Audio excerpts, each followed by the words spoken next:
Buenas noches con todos. Nuevamente estamos reunidos acá para llevar a cabo ya la segunda parte de nuestro proceso de saneamiento física legal de predios. Bien, recuerden que nos habíamos quedado en documentos que se adjuntan al FOR. ¿Ok? De lo anterior, ¿alguna duda? ¿Algún interrogante? Continuamos. Bien.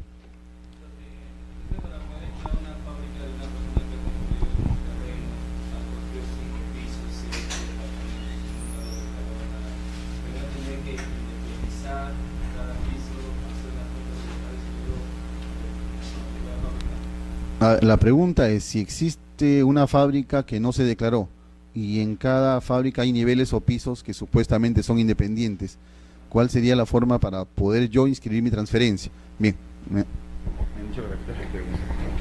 Bien, ¿qué sucede? En estos casos, lo que el acto previo va a ser el reglamento interno, perdón, y la independización. Y el acto previo del reglamento interno y la independización es la declaratoria de fábrica. Entonces, bueno, el primer acto necesariamente va a ser inscribir la fábrica. Una vez que yo tengo inscrita la fábrica, la edificación, con todos sus niveles, la segunda parte va a ser la inscripción de reglamento interno e independización. Con la inscripción de reglamento interno, recién yo ya tengo independizada cada unidad. Bueno, y por ende determinada cada zona común. ¿Ok? Y recién ya podría materializarse la transferencia.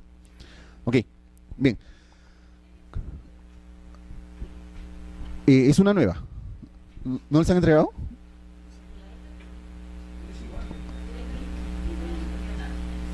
Sean... Ya, continuemos, no se preocupen que todo está detallado acá, no recurran a las diapositivas y luego ya les reclamamos. ¿Ya?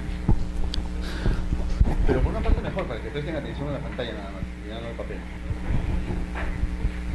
Bien, continuemos, vean. Nos habíamos quedado, ¿cuáles son los documentos que nosotros adjuntamos al FOR, a nuestro formulario registral? Primero, materialmente, pues, nuestro formulario registral, el cual ustedes ya tienen a la mano y más o menos pueden identificarlo. Segundo, el certificado de parámetros urbanísticos y edificatorios, plano de ubicación y localización, plano de arquitectura o de distribución y el informe técnico de verificación. ¿Ok? Bien. ¿Se acuerdan en un momento determinado, retrocedido un poquito, cuando hablamos nosotros del título? ¿Cuál es el título que da mérito a la inscripción de nuestra declaratoria de fábrica en vía de regularización? ¿Lo recuerdan? En este caso, por ejemplo, el título que vamos a presentar, por así decirlo, es el formulario registral. El certificado de parámetros es un documento complementario. ¿Ok? ¿Complementario por qué? Porque el documento que se va a inscribir es el formulario registral. Ese es el documento sustantivo, el documento que contiene toda la información para poder nosotros inscribir nuestra declaratoria de fábrica.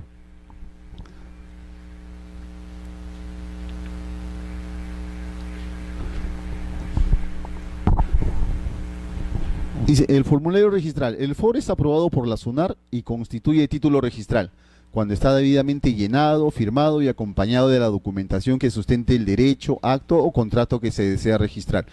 Nosotros por el momento, ¿qué acto deseamos registrar? La declaratoria de fábrica. Vean, cuando dice, cuando está debidamente llenado, firmado y acompañado de la documentación que sustente el derecho. ¿Qué quiere decir?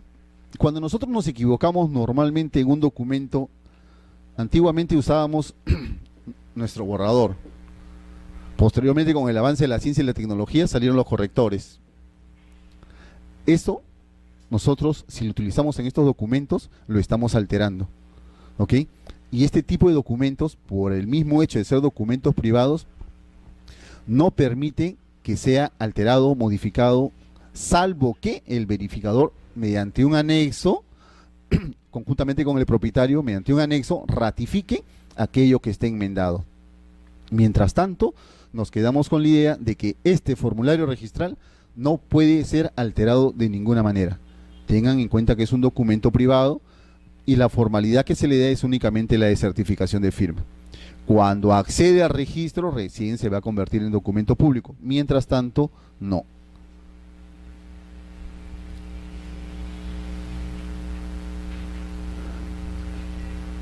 A ver, para quedarnos un ratito ahí. Usted les han entregado el formulario registral, ¿cierto? Fíjense en la segunda o tercera hoja que dice actos, materia de la solicitud. Es un pequeño recuadro donde aparece eh, los actos a constatar, ¿cierto? Ahí aparece modificación de fábrica, ampliación de fábrica, demolición total o parcial. Esto lo debemos de llenar conforme habíamos hablado anteriormente, ¿recuerdan? Si es fábrica nueva, pues vamos a marcar el ítem que le corresponde, o el o los actos que nosotros vamos a inscribir. Lógico, si nosotros vamos a declarar una fábrica nueva, los demás actos no los vamos a tocar. Por el contrario, podemos declarar una demolición parcial y a la vez también una ampliación o modificación de fábrica o remodelación, ¿ok? Pero hay algo importante, también podemos declarar la demolición total y fábrica nueva, siempre y cuando estos actos se hayan realizado antes de qué fecha? Del 21 de julio, antes de, no el 21 de julio, no, antes de, o sea, hasta el 20 de julio del 99.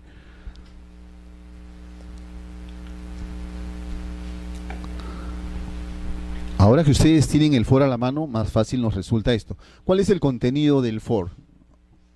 Datos de identificación del o de los propietarios, ¿cierto? En la primera hoja que podemos apreciar nosotros, vamos a identificar estos rubros. Los datos de identificación de cada uno de ellos. Estos datos de identificación, particularmente, nunca deberíamos de omitir el estado civil. ¿Por qué creen ustedes que no deberíamos de omitir el estado civil?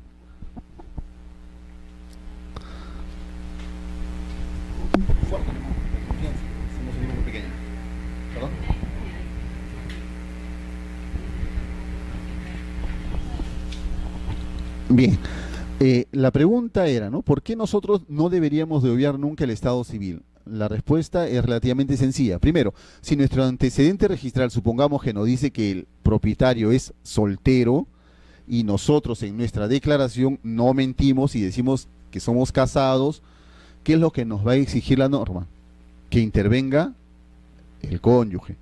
Pero será incluido él o la cónyuge en este acto dependiendo ¿de qué? De que el matrimonio haya sido celebrado antes de la culminación de la fábrica. ¿Me dejo entender? ¿Sí? ¿Está claro? No.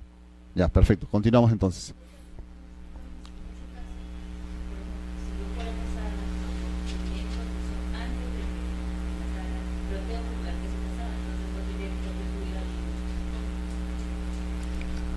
Repíteme por favor la pregunta que me enredé un poquitito. ¿Ya? Ujú. Ya, perfecto. Así es, claro.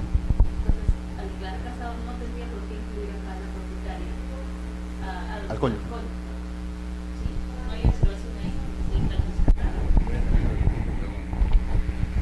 Bien, la pregunta es, ¿qué pasa si el titular es casado y en la partida o en el antecedente registral es soltero?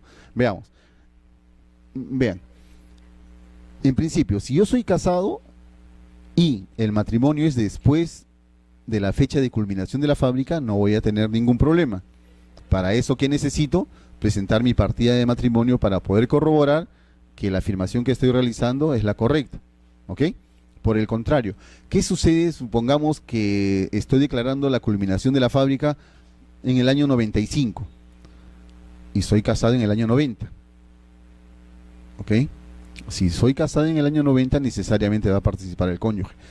No, si no me mal recuerdo, el artículo 316 del Código Civil establece que si bien es cierto, nosotros podemos adquirir un terreno como solteros, la edificación, si la adquirimos luego y nos casamos, esa edificación le corresponde a la sociedad conyugal.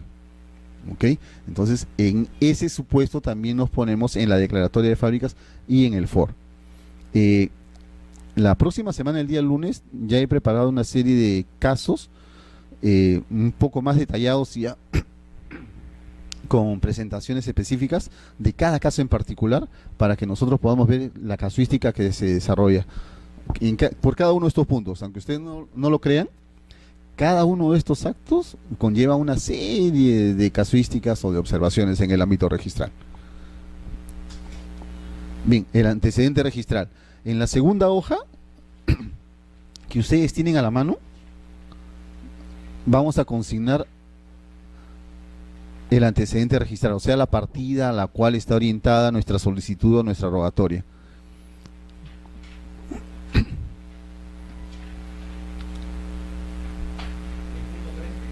Antecedente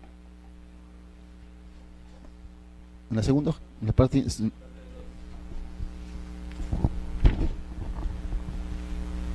en el punto 3 de la segunda hoja, el primer punto. Bueno, ahí fácil, lo único que tenemos que hacer es indicar el número de la partida registral. A pesar de esto, que el rubro es bien claro, muchas veces las personas consignan otro dato menos el número de la partida. Y para poder nosotros bloquear la partida, tenemos que buscar y remitirnos al índice. Ay, perdón. La valorización de la obra. Tenemos que indicar cuál es el monto o el costo de la obra. En realidad es un valor aproximado que establece el verificador. Esa es responsabilidad del verificador consignar ese monto. Luego, este sí es un punto importante para que nosotros podamos determinar si procede o no procede la declaratoria de fábricas en vía de regularización, la fecha de finalización de la obra. ¿Okay? Nosotros consignamos en ese rubro, en la tercera hoja si no me equivoco, cualquier fecha hasta antes del 21 de julio del año 99. La memoria descriptiva. En el mismo FOR, donde en el rubro donde aparecen los campos de fecha de finalización de la obra y el monto de valorización de la obra, en la parte inferior hay suficiente campo, aparentemente, como nosotros podamos, para que nosotros podamos declarar una fábrica de 3 o de 4 niveles. Muchas veces se comete el error de hacerlo en una hoja aparte o en un anexo 4 aparte. Ahí comienzan los problemas. ¿Por qué? Porque el FOR, tengan en cuenta que ¿quién los debe firmar? Propietario y el verificador. Si ellos intervienen, si la norma exige que ambas personas participen en el FOR, en cualquier anexo también tienen que participar ellos. ¿Okay? Entonces no podemos escapar o dejar la memoria solamente suscrita por el verificador. No sé si recuerdan en algún momento que yo les mencioné, la memoria descriptiva puede ser firmada solamente por el propietario, ¿recuerdan? No recuerdan, se olvidaron. Bueno, ¿qué sucede? Que cuando nosotros hablamos de independización también hay una memoria de independización, o una memoria de subdivisión cuando partimos o fraccionamos un lote. En esos casos y solo en esos casos, la memoria la firma únicamente el propietario, nada más. Pero cuando nosotros hablamos de memoria descriptiva del plano de distribución amarrado o relacionado directamente al FOR, necesariamente en este acto interviene tanto el propietario como el verificador. ¿Ok? ¿Está clara la idea? Ya.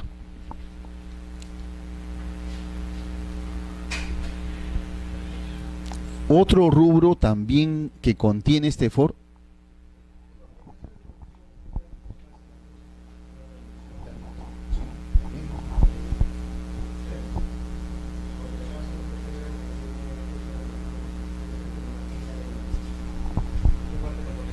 A ver, la pregunta es si la demolición también debería de conllevar una fecha de demolición o una fecha de culminación de la obra. También lo que sucede es que a lo mejor en el FOR dice fecha de culminación de la construcción, cuando debió indicar a lo mejor fecha de finalización de la obra, porque esa obra puede ser una demolición, una fábrica, una remodelación, una ampliación de fábrica, una modificación de fábrica.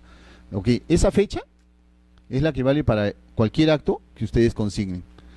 En el supuesto de que esa fecha no la querramos consignar ahí por cualquier tipo de confusión como la de ahora, no hay ningún problema, porque en el informe técnico, lamentablemente no lo he traído, en el informe técnico, ahí existe un campo específico para las demoliciones, totales o parciales. En ese campo también podemos, o el verificador puede llenar los rubros o complementar lo que es las cuestiones técnicas del FOR. ¿Ok? La identificación del verificador. En el mismo foro ustedes también van a encontrar, si no me recuerdo, en la penúltima página, un campo o un rubro para ser llenado con los datos del verificador. ¿Ok?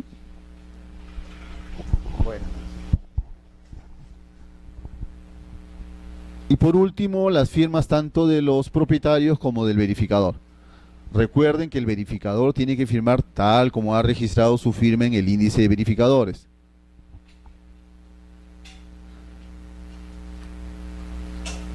Y formalmente, recuerden también que estas firmas tienen que ser certificadas por notario.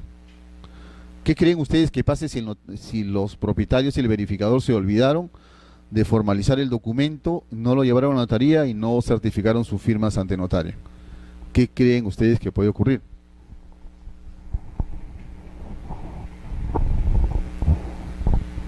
¿Cuál es la formalidad que se exige ese documento? Es un documento privado, ¿cierto? La única formalidad que se exige es la certificación de firmas. Si no tiene certificación de firmas, ¿de qué va a carecer en un primer momento? Yo creo que no. Yo sería más radical. Claro, por eso les digo, ¿tendría fecha cierta? No tendría fecha cierta. Si nosotros regularizamos esa fecha a posteriori, esa certificación de firmas, ¿con qué fecha va a ser? Posterior al asiento de presentación. ¿Podría el documento ser posterior al asiento de presentación o se exige que preexista el asiento de presentación? ¿Recuerdan cuando hablamos de nuestra parte general? Bien, para eso sirve nuestra parte general. Tengan en cuenta eso, ese punto. Buenas noches. ¿Ok?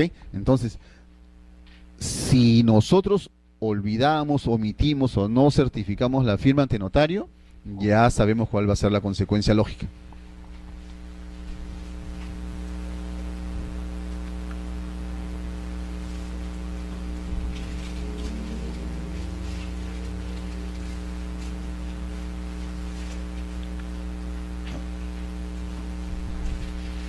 Bien, habíamos indicado también que se debe acompañar al FOR el certificado de parámetros urbanísticos y edificatorios. Habíamos conversado bastante sobre este tema, pero lamentablemente la norma es obligatoria y debemos de presentar este documento. Este documento tiene algunas determinadas características establecidas en el Decreto Supremo 035-2006 y posteriormente modificado por la 29090, la Ley 29090. ¿Okay? ¿Qué se exige? Que contenga este certificado de parámetros, valga la redundancia, los siguientes parámetros: zonificación, usos permisibles y compatibles, densidad neta máxima, área de otro normativo, coeficientes máximos y mínimos de edificación, porcentaje mínimo de área libre, altura máxima y mínima permisible, retiros, alineamiento de fachada, índice de espacio de estacionamiento y otros en particular. ¿Okay? La vigencia de este certificado de parámetros es de 3 años. En realidad, desde mi punto de vista, no debería de tener vigencia porque recuerden que nosotros, los parámetros con los cuales se realizó la edificación fueron el año antes del 21 de julio del año 99 y los parámetros que estamos presentando son los actuales. Pero bueno, la norma establece únicamente de vigencia para estos certificados 3 años, solo 3 años.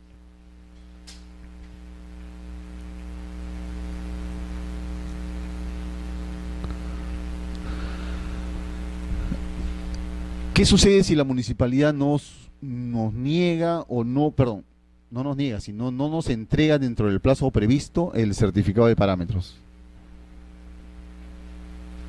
¿Cierto? Nosotros, ¿podría ser un obstáculo para que nosotros no inscribamos nuestra regularización de fábrica?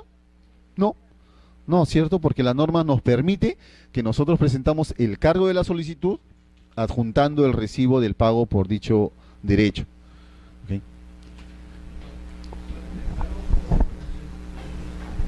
¿Perdón?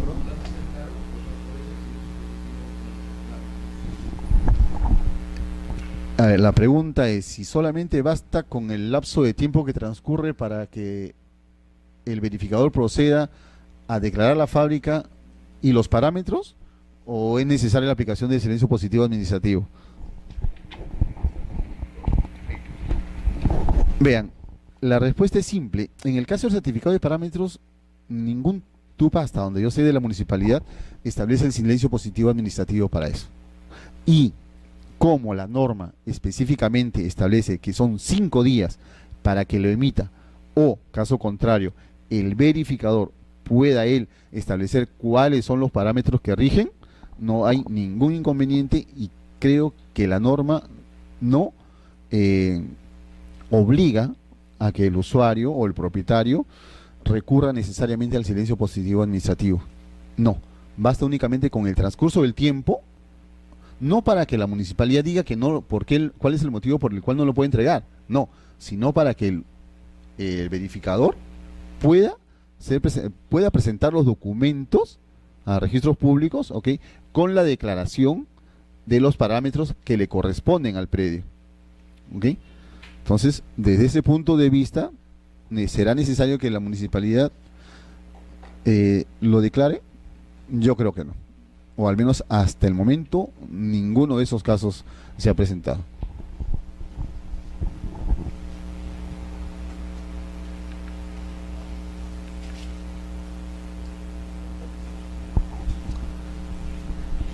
Bien, vayamos con la documentación técnica que se tiene que adjuntar al FOR. Al FOR también se tiene que adjuntar el plano de localización y de ubicación. La norma nos dice: conforme a las características señaladas en el inciso D del numeral 64.2 de este reglamento, debiendo indicarse en forma precisa los linderos y medidas perimétricas del terreno. De tratarse de un terreno de perímetro irregular o de dimensiones reducidas, se desarrollará en el mismo plano o en un anexo la poligonal a una de mayor escala que permita la perfecta lectura de las medidas perimétricas. En realidad casi todo es a veces es chino, ¿no? Un poco en leerlo, pero tratemos de explicarlo y complementarlo. Dice: plano de ubicación a escala de 1/500, en el que se graficará el terreno y todas sus medidas perimétricas. Cuando dice el terreno y todas sus medidas perimétricas, quiere decir que el perímetro del terreno debe estar establecido y sus medidas perimétricas de cada lado, ¿ok?, indicando también quién o cuál es su colindante, ¿ok? Datos que se exigen técnicamente, tanto en esta norma también como en el Reglamento Nacional de Edificaciones. Dice: los frentes de las manzanas circundantes. Entonces, ¿se podrá dibujar el predio o el lote de terreno aislado? No, necesariamente tiene que hacer una especie de manzaneo. No soy muy buen dibujante, pero bueno. Dice: las vías públicas con detalle de las calzadas, bermas, aceras, jardines de aislamiento, etcétera. ¿Ok? Dice: la distancia del inmueble a la esquina con la vía pública transversal más cercana.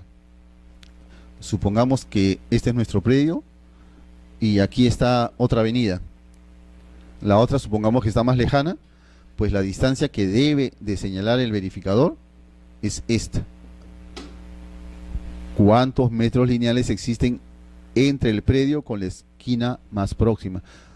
Muchos lo omiten, pero ya como a veces es una cuestión técnica, bueno, ¿qué vamos a hacer?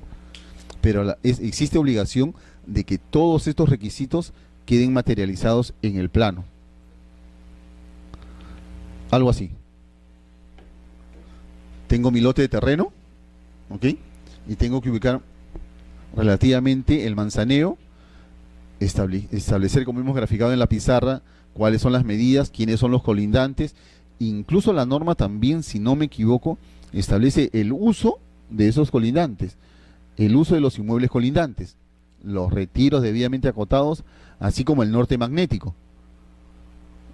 También se indicará el nombre de la urbanización, manzana, lote, vías públicas y otras referencias particulares. Definitivamente todo esto son detalles técnicos, pero que nosotros debemos de tener en cuenta porque en algunas ocasiones también al ingeniero o al arquitecto los puede omitir. Bueno, en realidad los omite.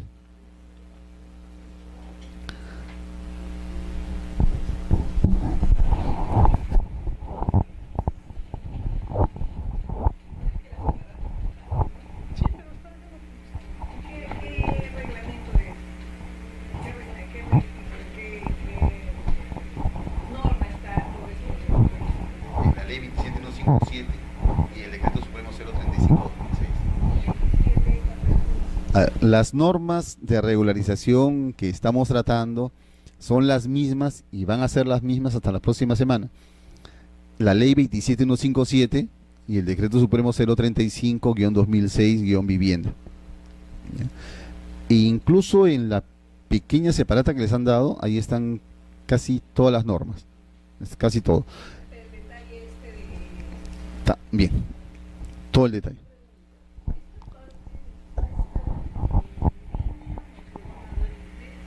¿Ya se lo han sacado? Sí. No, en el, a ver, en el anterior. El puro texto. En el cual que no les han dado un texto de 20 páginas. ¿No? Voy a coordinar con Carlos. No se preocupen que voy a coordinar con Carlos. Porque yo lo he hecho, por eso les digo que yo debería estar ahí.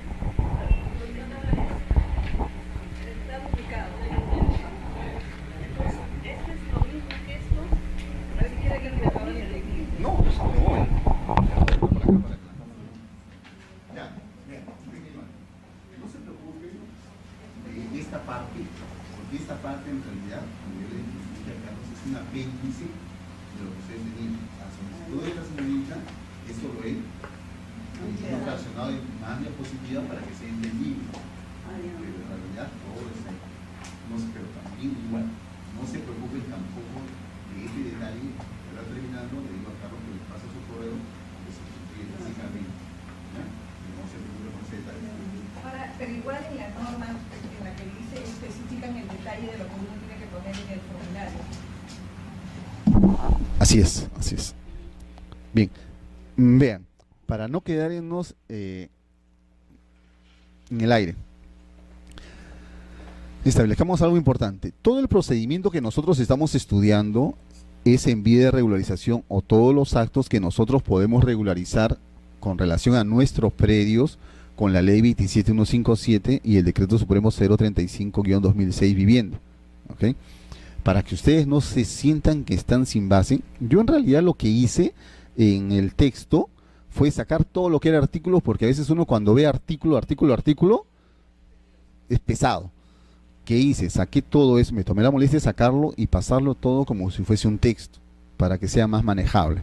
Pero, si para ustedes es al revés, les voy a pasar al encargado el texto de las dos normas para que ustedes los tengan tal como está en la ley. ¿Ok?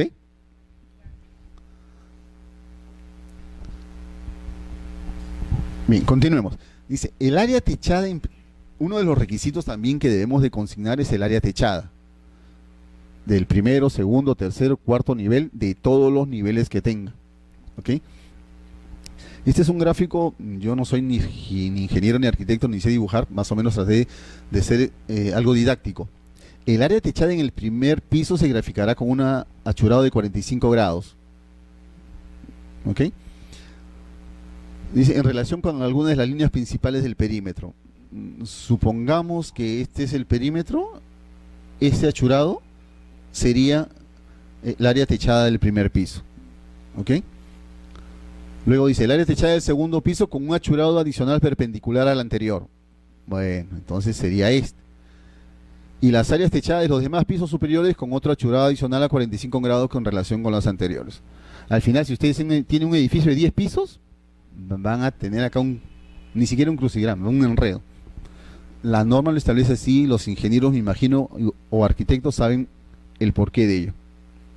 Particularmente, en el ámbito registral o jurídico, no sería indispensable, pero bueno, es una cuestión técnica que tampoco podemos dejar de lado.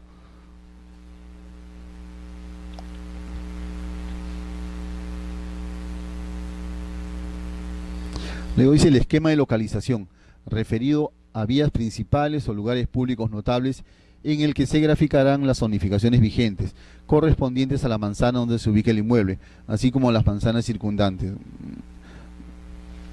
Hasta aquí creo que jurídicamente a nosotros estos datos ya corresponderían al verificador, ¿no? Si es que hay algún, no sé, algún ministerio, alguna plaza pública, algún monumento, la idea es esa, ¿no? Tener un punto de referencia.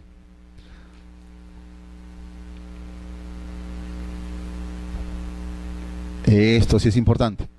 Dice cuadro de áreas. En su formulario que ustedes tienen a la mano, se establece también un cuadro de áreas.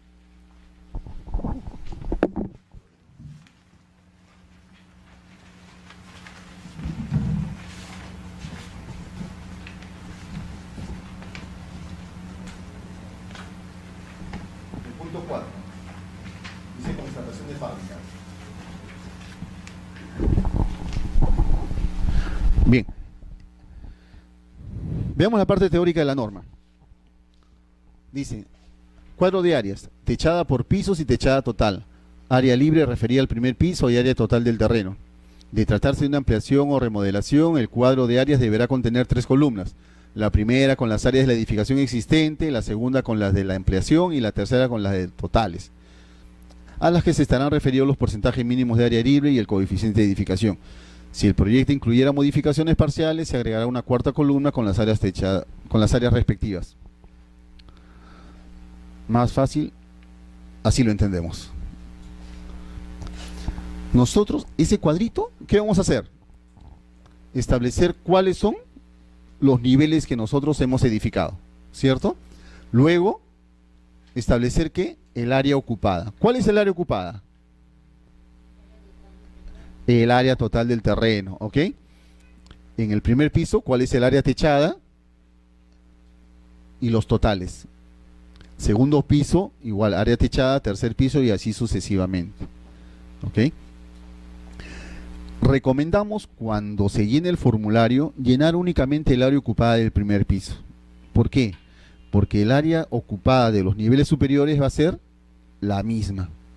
Va a ser la misma, no tiene por qué variar. No obstante ello, en muchas ocasiones existe un error y consignan área techada 110 metros cuadrados, área ocupada 110 metros cuadrados. Y nos dan a veces su argumento lógico, nos dicen, pero el área techada es la única área dentro de la cual yo puedo desplazarme, lo demás es aire y por lo tanto no es área ocupada. Falso, porque ese espacio libre o abierto sin techar, en cualquier momento lo puedo techar y ese espacio va a crecer sin ningún tipo de inconveniente. Entonces, mi área ocupada de todos los niveles siempre va a ser la proyección horizontal del terreno. ¿Ok?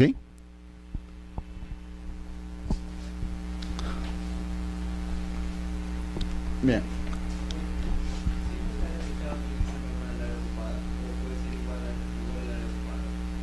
Puede ser igual. A ver, la pregunta es si el área techada necesariamente tiene que ser menor al área ocupada o mayor.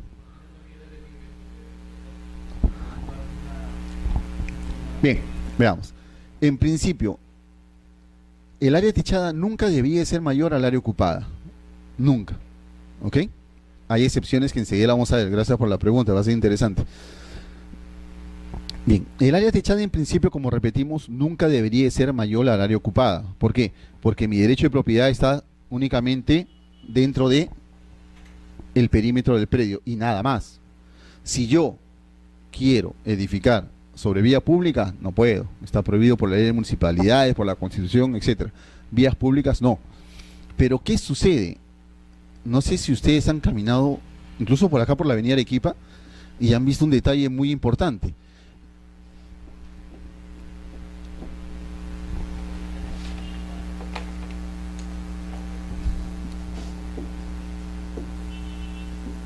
Disculpen el mal gráfico. Vía pública, supongamos que esta es la vereda. Y aquí, un alero. ¿Cierto? Un alero. Pero si supuestamente nosotros no podemos invadir vía pública, pero el Reglamento Nacional de Edificaciones establece que pueden accederse a aleros externos o voladizos siempre y cuando ellos no sobrepasen 0.50 centímetros del perímetro del terreno. ¿Ok? Entonces, si nosotros nos salimos de acá 0.50 metros, no vamos a hacer o no vamos a infringir ninguna norma. La ley nos faculta para ello. El que quiere.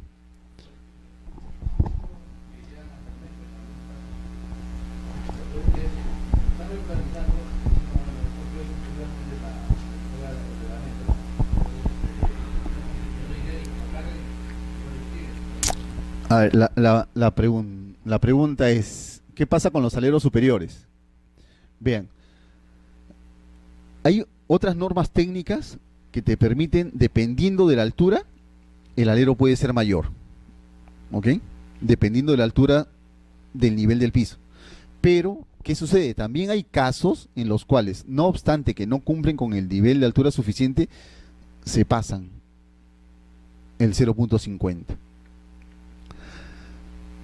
Si sobrepasa el 0.50, esta circunstancia se va a inscribir como carga técnica. ¿Ok? Y esta carga no se va a poder levantar salvo una demolición. Claro. Más adelante, no sé si tocamos este punto, pero decíamos, ¿qué pasa con los parámetros si se infringen los parámetros actuales? El verificador bajo su responsabilidad dice, no se infringen los parámetros porque eran antes del año 99. ¿Recuerdan? ¿Recuerdan? Sí, bueno. ¿Qué sucede en este caso con el alero exterior? ¿Es un parámetro? Lo hemos visto muy rápido, pero si ustedes leen detenidamente, este alero exterior no está regulado por el certificado de parámetros.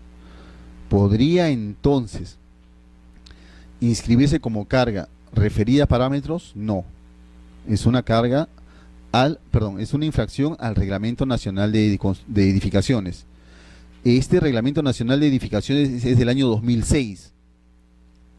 La pregunta es, ¿y qué pasó antes? Antes existía el Reglamento Nacional de Construcciones que también lo establecía. Entonces, si el verificador quiere decir, no, pero mi construcción es antigua o se concluyó antes de la ley, sí pues, pero lamentablemente antes de la ley también existía el Reglamento Nacional de Construcciones que establecía el mismo límite. Y casi es una transcripción de la norma antigua al nuevo Reglamento General de Edificaciones.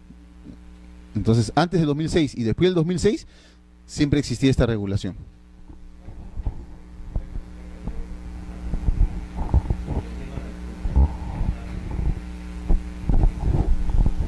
A ver, la pregunta es, ¿hasta cuánto se podría sobrepasar esto? Bueno, lamentablemente no te lo voy a poder contestar porque ya me escapa mis conocimientos técnicos referidos a la fábrica. Lo que sí he visto que hay aleros exteriores hasta de 1,20 m. Técnicamente me imagino que no podría ser mucho más por un tema técnico ya de columnas, de bases, porque no podría estar al aire, ¿no? Pero como te digo, técnicamente no podría responderte. Es un tema ya que sería tema de debate para un arquitecto o un ingeniero.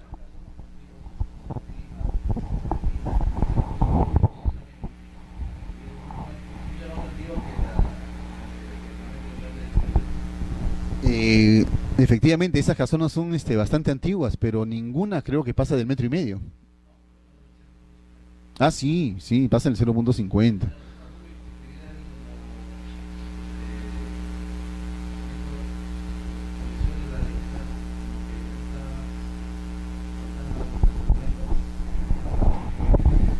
Claro que sí, o sea, definitivamente cualquier edificación que se pretenda regularizar y que infraccione las normas que estamos indicando, van a ser inscritas como cargas, pero para eso primero tiene que acceder al registro.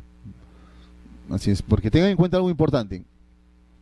La inscripción de la declaratoria de fábrica, ¿es obligatoria? No lo es.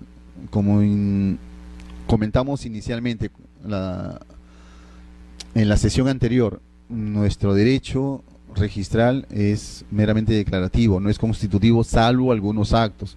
Entonces, teniendo en consideración esto, nosotros decimos, yo he construido mi fábrica, o perdón, a una edificación, una obra, estoy en obligación de inscribirla por un tema de seguridad y publicidad, sí. Pero si no quiero hacerlo, lamentablemente nadie te va a obligar. Es más, si ustedes se fijan en los autoavalúos, las municipalidades se encargan directamente ellos de hacer su labor de campo, y si uno no declaró su fábrica, como ellos tienen solamente la base de datos de terreno sin construir, para efectos de impuestos, sí te establecen el autoavalúo para ello. Porque a ellos les interesa, mientras más edificación hay, el valor y el impuesto va a subir. Entonces definitivamente a ellos les conviene sí tener una base de datos actualizada. A diferencia del registro, el registro, su tema va por un lado diferente, por un lado de seguridad y publicidad. ¿Ok? Continuemos. ¿Alguna otra pregunta? Los veo más aburridos que el lunes. Yo pensé que esto iba a ser más interesante. Bien. Creo que dejamos cuando una pregunta anterior y de frente nos metimos, creo, de lleno al alero y no la contestamos. Vamos a tratar de recapitular porque creo que es algo interesante.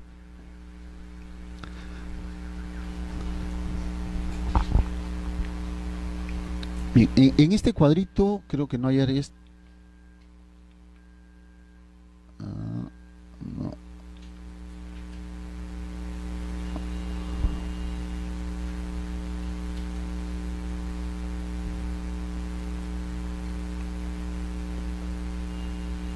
Ya. Me faltó poner un pequeño dato adicional, pero bueno, veamos. El área techada, estábamos indicando entonces, solamente va a ser considerada la que se encuentra dentro del perímetro del predio, ¿ok? Supongamos que existiera un alero externo, independientemente ya del 0.50 o no, en un rubro independiente del dato consignado en el área techada del primer piso, también lo vamos a consignar, ¿ok? Puede ser en un campo intermedio entre el área ocupada y el área techada, o puede ser también en la parte inferior, ¿ok? No hay obligación formal de consignarle un lugar adecuado, pero sí interesa que esté consignado. La pregunta es ¿por qué o para qué creen ustedes? ¿Por qué lo discriminamos? ¿Por qué lo ponemos aparte? ¿Y por qué queremos saber la cantidad exacta? ¿Y por qué no puede formar parte del área techada del primer piso?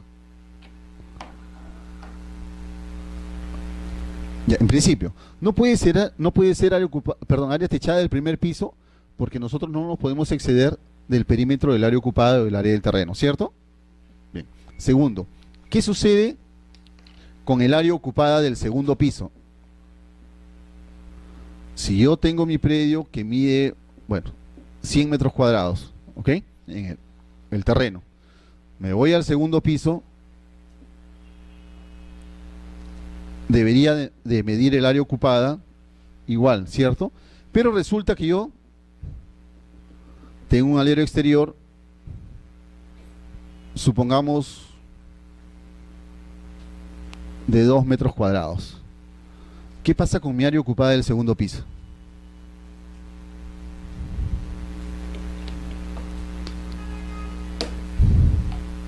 ¿Cuánto sería ahora el área ocupada del segundo piso? ¿Igual 100 metros cuadrados?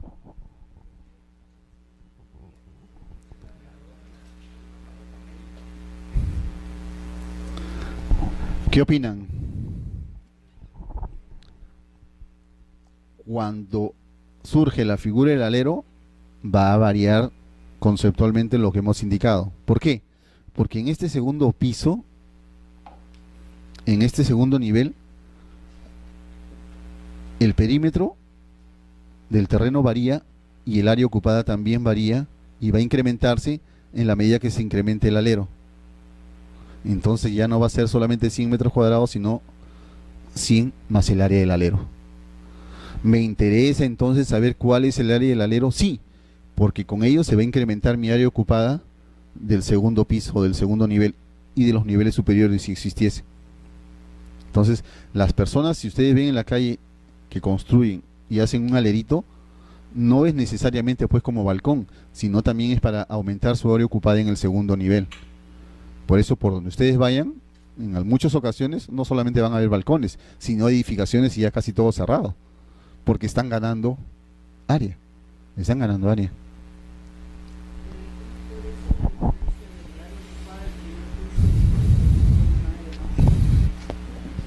Por el alero, por el alero externo. No porque la norma lo está permitiendo, la norma lo permite. Si la norma lo permite, nosotros... a ver. Vamos a hacer con...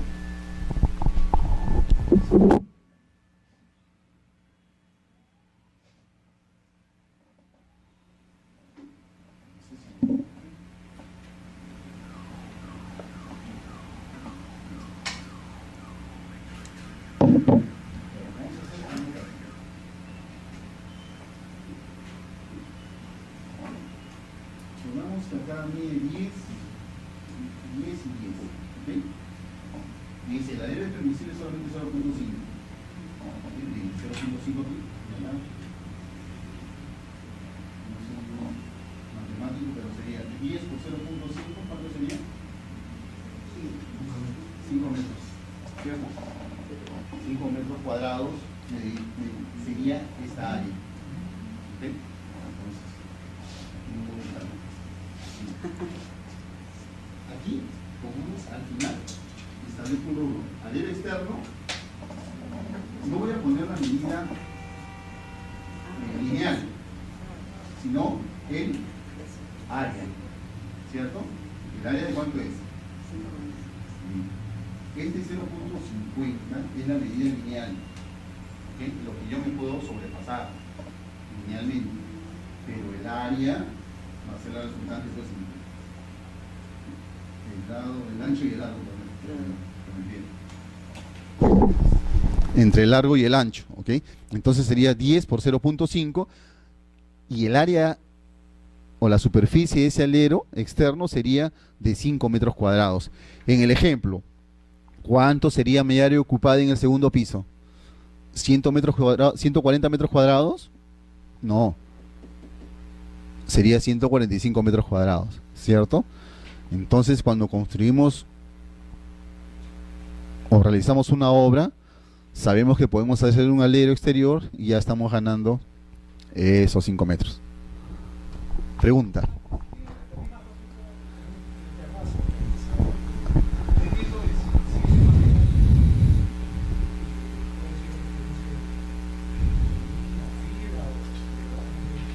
A ver, la pregunta es, creo, es un poquito más técnica, ¿no? Si es que el terrazo también tiene la misma consideración. Yo le diría que, claro, yo lo que le diría o diferenciaría entre alero externo, que trae como consecuencia el incremento de área ocupada, y lo que es meramente ornamental. Lo que es meramente ornamental no se considera como alero externo. ¿Ok? Por ejemplo, supongamos, este es el terreno. Este es el perímetro del terreno. La edificación comienza, supongamos, 2, 3 metros cuadrados para atrás. Y todo esto tiene tejitas que sobresalen al perímetro del predio. Si es meramente ornamental, en el segundo nivel va a desaparecer. ¿Y vamos a poder ocupar este espacio? No. ¿Va a ser útil? Tampoco. Si es ornamental, como les vuelvo a repetir, no va a ser considerado como un alero exterior para los efectos de nuestra regularización. A lo mejor para efectos técnicos de un arquitecto o un ingeniero sí nos puede debatir ese punto, pero para efectos de nuestra declaración de fábrica en regularización, tengan en cuenta que no.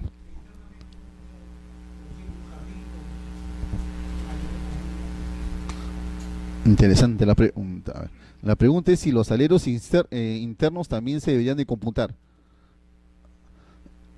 Vamos al mapa. Supongamos que acá tengo un pozo de luz, ¿ok? Y sobre ese pozo de luz existe un alero interno. Ese alero interno, ¿qué cosa es? Cuando llegue el cómputo de media techada, ¿qué voy a considerar? ¿Solo hasta acá? ¿O todo esto? Entonces, los aleros internos no existen. No existen, ojo, con relación al cuadro que estamos conversando, ¿eh? Porque ese alero interno, ¿qué cosa es? Es área techada del primer piso. Es área techada. Yo no tengo por qué discriminarlo y diferenciarlo. Entonces, llegamos a la conclusión de que los aleros internos no cuentan, solamente los aleros externos.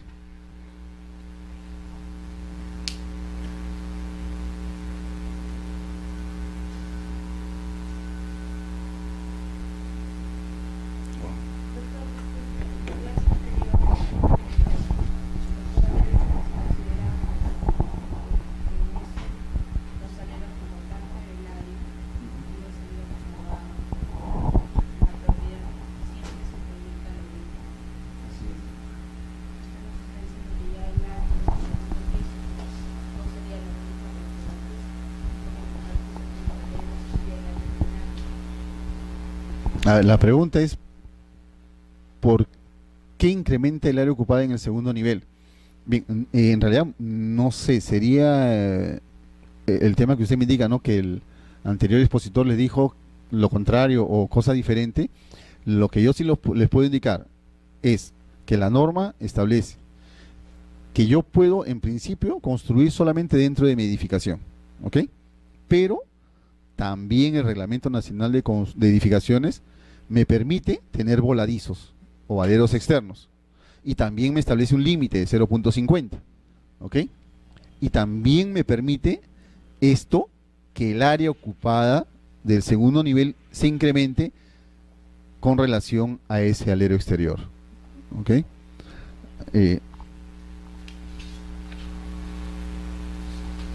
A propósito, traje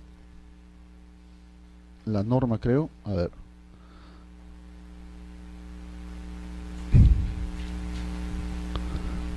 El Reglamento Nacional de Edificaciones, no está completo acá.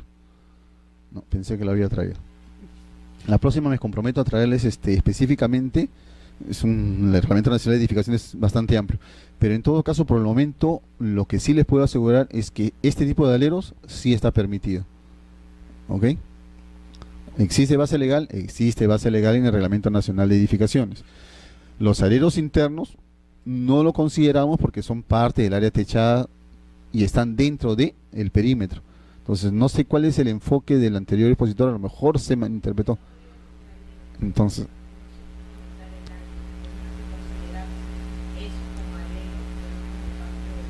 bueno, pero eso es lo que les he dicho al principio. A ver, a ver. A ver, a ver, a ver. A ver, a ver. A ver, a ver, a ver, a ver, a ver, a ver, a ver. Regresemos un poquito, ¿ya? A veces nosotros los abogados cuando vemos números nos mareamos. Bien. La premisa es, mi área techada no puede ser superior al área ocupada, ¿cierto? Bien. Uno de sus compañeros preguntó, ¿el área techada puede ser igual al área ocupada? En otras palabras, ¿puedo techar todo mi terreno? Si no quiere tener pozos de luz, puede techarlo. Entonces, ¿el área techada podría ser igual que el área ocupada, 140 metros cuadrados? Sí. ¿Ok? El área libre sería 0. Bien. ¿Qué es lo que pasa? Y acá a lo mejor surge el problema con el alero externo. Nosotros, recuerdo que mencionamos algo importante. Dijimos, si existe un alero o voladizo, indicamos su área en un rubro aparte. ¿Recuerdan? ¿Por qué en un rubro aparte? Porque no puede ser considerado como área techada del primer piso. ¿Cierto? Eso es lo que estamos entendiendo mal. Reiteramos, ¿el área del alero tenemos que consignarla? Sí. Yo recuerdo que esto les he comentado hace 10 o 15 minutos atrás. El área del alero tenemos que consignarla. ¿En el mismo rubro del área techada del primer piso? No. En un rubro aparte. Recuerdan que les dije que podíamos insertarla en forma intermedia o en la parte inferior, que no había obligación de consignarla en cualquiera de los lugares, lo que queríamos o lo que se obliga es que se consigne y se identifique, más no, nunca dentro del área techada del primer piso. El alero externo no forma parte del área techada del primer piso. Me imagino que eso dijo la persona, ¿cierto?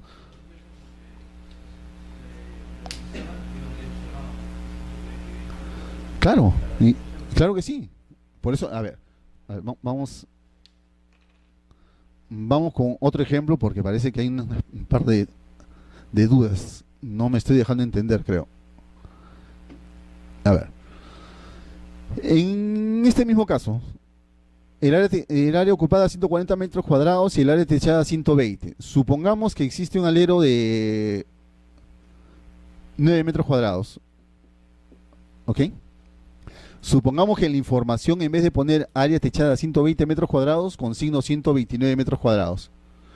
¿Cuánto tendría que ser el área libre? Ya los enredé, creo. A ver. Estoy avanzando, creo, más rápido de lo que debería. Área ocupada, 140 metros cuadrados. Área techada, 120. Área libre, 20. ¿Por qué área libre 20? Porque si yo sumo el área techada más el área libre, ¿cuánto me tiene que dar? ¿Cierto? O sea, el área del terreno. ¿Cierto? Así de simple. Área techada menos área ocupada igual área libre. Una operación simple y sencilla. Bien. ¿Qué es lo a dónde queremos llegar con todo esto? A que yo, cuando consigne el área techada del primer piso, solo debo de considerar el área techada que se encuentra dentro del perímetro. Nada más que eso. En este caso, reiteramos nuevamente, si yo tengo de área techada del alero externo 9 metros, esto yo no puedo consignarlo dentro de este primer rubro. En otras palabras, yo no puedo consignar ahí 129 metros cuadrados. ¿Por qué? Porque si sumo 129 metros cuadrados más 20, ¿me va a cuadrar? No. ¿Qué me dice la norma? Que estos 9 metros no lo puedo considerar dentro de ese rubro, sino en un rubro independiente. ¿Ok? ¿Me va a servir este dato? Claro que sí. ¿Para qué? Para que a partir del segundo nivel mi área ocupada se incremente. ¿Ok? ¿Ahora sí? ¿Está claro? Aunque veo más interrogaciones más bien ahora.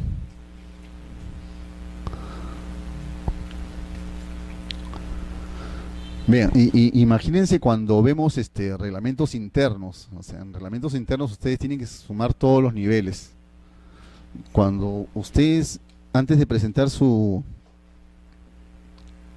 reglamento interno, pongamos que acá hay una unidad, aquí otra unidad, por aquí en el medio otra metidita, por aquí otra, por aquí un pozo de luz, por aquí zonas comunes, y el ingeniero a cada una de estas unidades o zonas comunes les va a consignar un área ocupada o un área techada dependiendo de cuánto tengan de medida cada uno de ellos. Todo eso ustedes tienen que sumarlo y el área ocupada les tiene que dar el área del terreno y el área techada les tiene que dar lo que ustedes declaran en su fábrica. ¿Ustedes creen que alguna vez cuadra? Suman y suman. Es más, tengan cuidado incluso hasta cuando utilicen los decimales, porque si utilizan 2 decimales nada más, que es lo recomendable, sale una cantidad, pero si ustedes ponen 3 decimales, se desconfigura todo. Si lo hacen en Excel, igual. Algunos arquitectos e ingenieros dicen, pero usted ¿cómo me va a discutir eso a mí si he sumado con una hoja de cálculo y me ha salido? Sí, pues, pero usted se mueve con 3 dígitos y cuando está consignando los mismos datos en el plano, solamente aparecen 2 dígitos. ¿Podríamos acá redondear? No. Lo ideal es no redondear porque si no, no van a cuadrar los datos.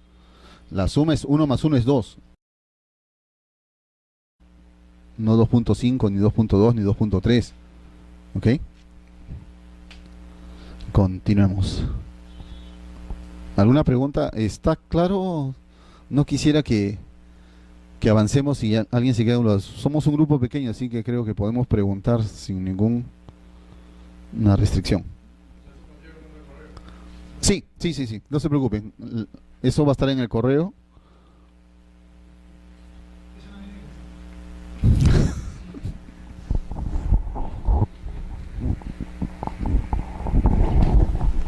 Por eso les pregunto, si tienen alguna duda,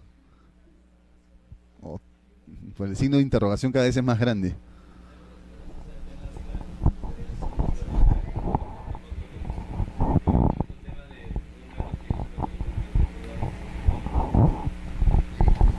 Vean, claro, tienen ustedes razón, ¿no? El tema legal es importante, pero la experiencia, y ustedes lo van a percibir si es que alguno de ustedes ha hecho algún tipo de estos trámites.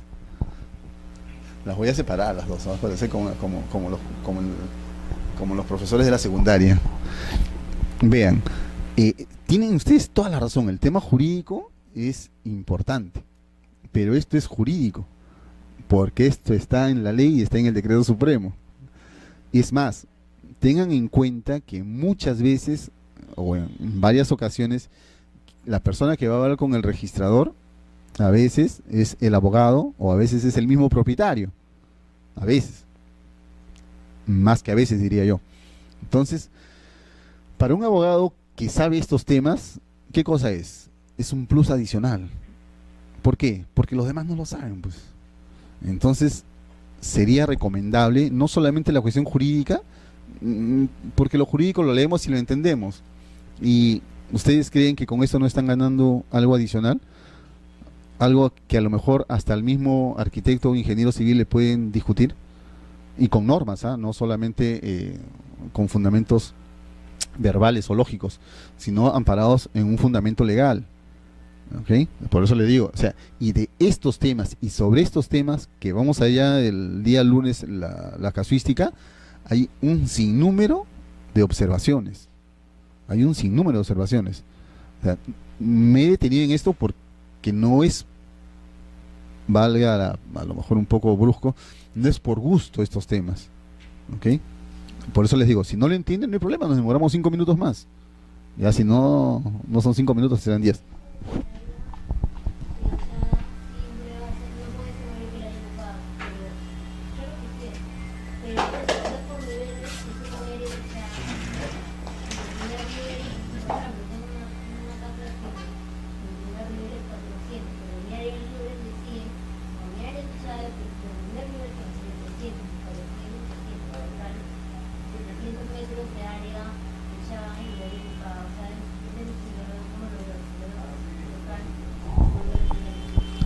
Claro, la pregunta global es que con el área externo mi área ocupada va a aumentar. Claro que va a aumentar, ¿ok? Pero normalmente lo que no se hace es sumar el área ocupada global, sino el área ocupada por niveles. ¿Cierto? En el primer nivel el área ocupada siempre es área de terreno. En el segundo nivel debería ser área de terreno. Pero si hay alero, la excepción, ojo, es una excepción, no es la regla general porque no todas las casas tienen alero. Si tiene alero, en el segundo nivel se va a incrementar, ¿cierto? Ya no solamente es área del terreno, sino más el área del alerito externo, que nos trae complicaciones. ¿Ok? Se consigna el rubro también del alero externo en un rubro adicional.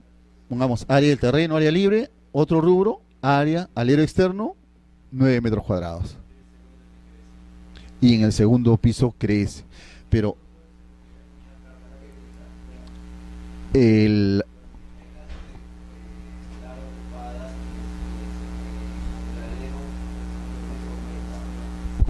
si es que aumenta en 0.5, perdón, si es que aumenta más de 0.50, sí es carga. Más de 0.50. Si mi alero mide linealmente 0.50, no es una carga. ¿Okay? Es permitido.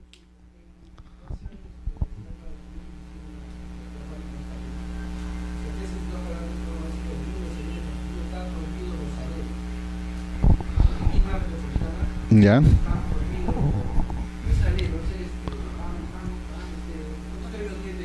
Voladizos.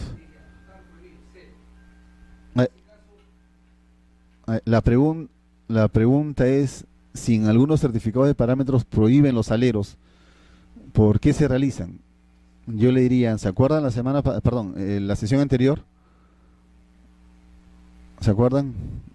Y le digo a don Carlos que le exonere de la evaluación. ¿No recuerdan?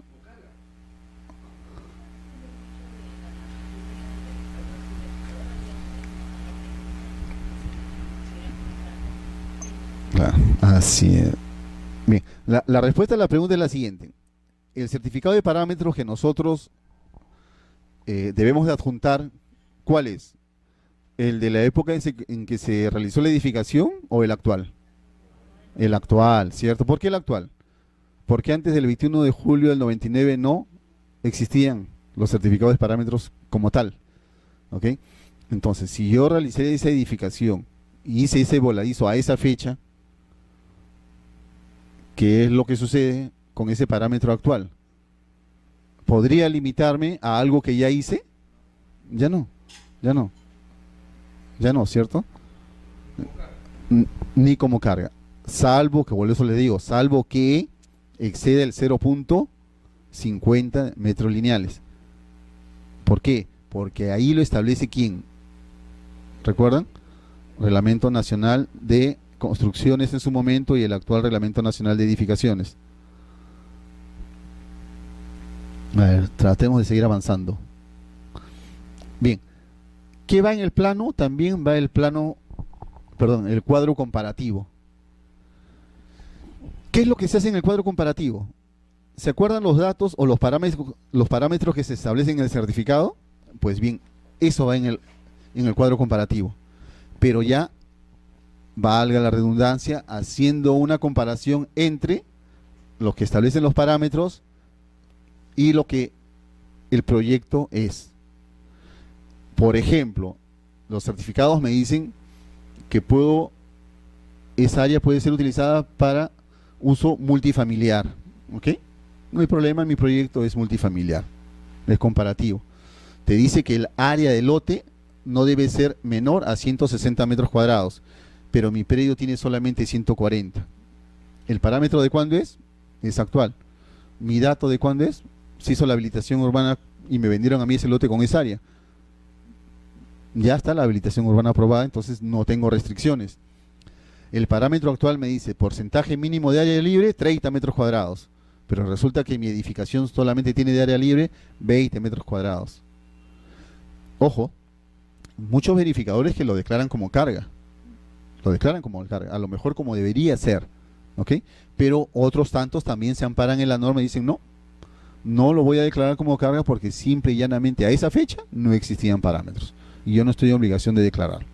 Es más, tengo mi fundamento legal en una norma del registro de predios, nos estamos adelantando, en el registro de predios que me establece que yo soy el responsable de establecer cuáles son los parámetros que deben de estar en la partida como carga. ¿Ok? No se preocupe que este tema sí lo vamos a ver a profundidad porque hay un precedente al respecto. Igual, por ejemplo, el parámetro solamente me señala que puedo construir hasta 5 pisos o 5 niveles. Mi casa tiene 3 pisos, no estoy incumpliendo nada. Luego te habla de espacios para estacionamientos, uno por cada vivienda. Mi proyecto no tiene ningún garaje o ningún estacionamiento. Esto en realidad es un cuadro comparativo que si el verificador no establece ninguna carga por estas observaciones, no se van a inscribir. ¿Ok? No se van a inscribir.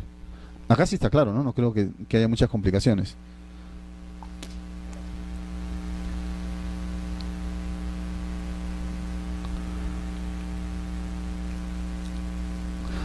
¿Qué debemos de adjuntar también?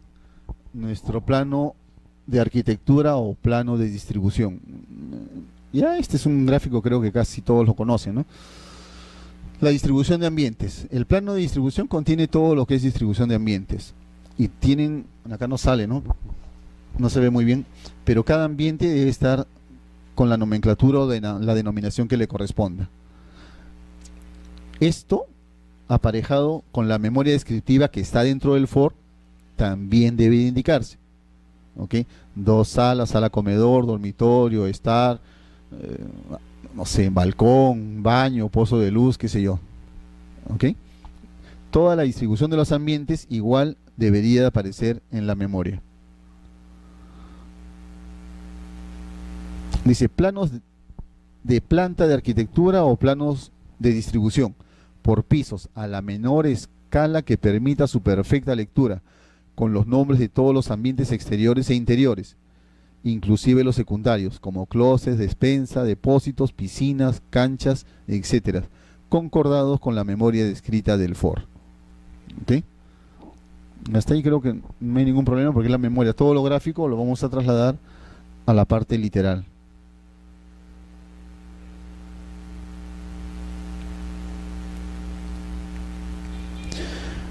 ¿Qué otro documento deberíamos de adjuntar también a nuestro FOR? También debemos de adjuntar el informe técnico de verificación. ¿Ok? Este es un documento ya estrictamente técnico, lo emite necesariamente el verificador. En él solamente participa, valga la redundancia, el verificador responsable, nada más. No es necesario que lo firmen los propietarios. Algunas veces lo hacen, pero bueno, no es necesario. Solamente y única y exclusivamente él. ¿Qué datos van en este informe técnico? La ubicación del terreno, área, linderos y medidas perimétricas del terreno.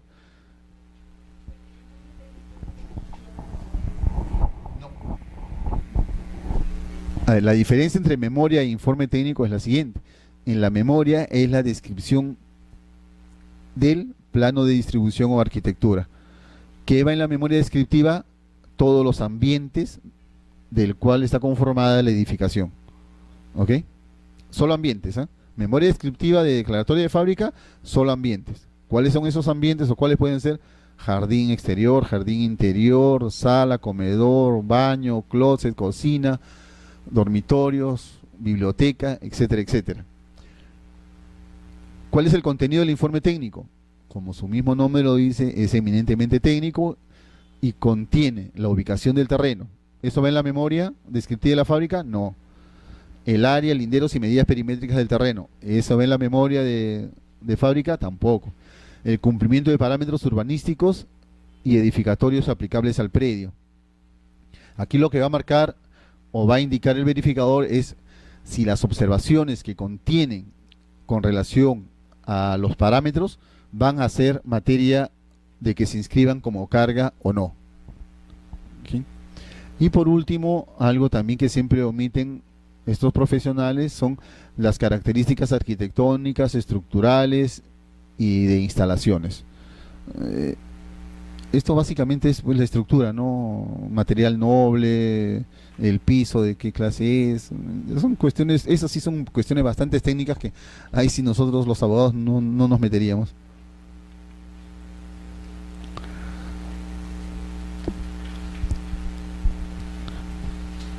Wow. Bien. Sabemos que nuestro FOR no solamente nos sirve o nos va a servir para lo que es declarar una fábrica nueva. Nuestro FOR también nos va a servir para declarar una remodelación, una ampliación, una modificación o una reparación de la fábrica. A ver, de acuerdo a nuestro cuadrito nos dice, para la regularización de las declaratorias de fábricas correspondiente a edificaciones derivadas de obras de remodelación, ampliación, modificación o reparación, se presentarán los documentos exigidos en los artículos 25 y 26 del presente reglamento, o sea, todo lo que hemos estudiado. En estos casos, los planos de arquitectura que se refiere al inciso D del artículo 25 se desdoblarán en dos. Uno correspondiente a la fábrica inscrita, en el que se indicarán los elementos eliminados, y el otro referido a la ampliación, modificación o la remodelación efectuada según sea el caso. ¿Ok? Como siempre, a veces los cuadritos nos ayudan más. Ah, pero no le puedo sacar. Retrocedamos. Aquí. Cuando hacemos una remodelación o ampliación, vamos a aumentar nuestros cuadros. ¿Ok? Acá, por ejemplo, en esta regularización, se está ampliando el área techada inscrita. ¿Qué quiere decir? Que existe una fábrica ya declarada. ¿Ok? Esa fábrica declarada inicialmente tenía, por ejemplo, 90 metros cuadrados de área techada en el primer piso. Estoy modificando mi fábrica y la estoy ampliando en 30 metros cuadrados en ese primer piso. Supongamos que existiese una modificación, aumentamos una columna más. Si existiese una demolición parcial, aumentamos otra columna. ¿Ok? Siempre pues al final los totales de todo ello. Esto es relativamente sencillo, ¿no? Acá no creo que haya algún problema, ¿o sí? Duda. Me hacen dudar ustedes a mí. Bueno, asumamos que estamos entendiendo. No me dicen nada, tengo que asumir eso.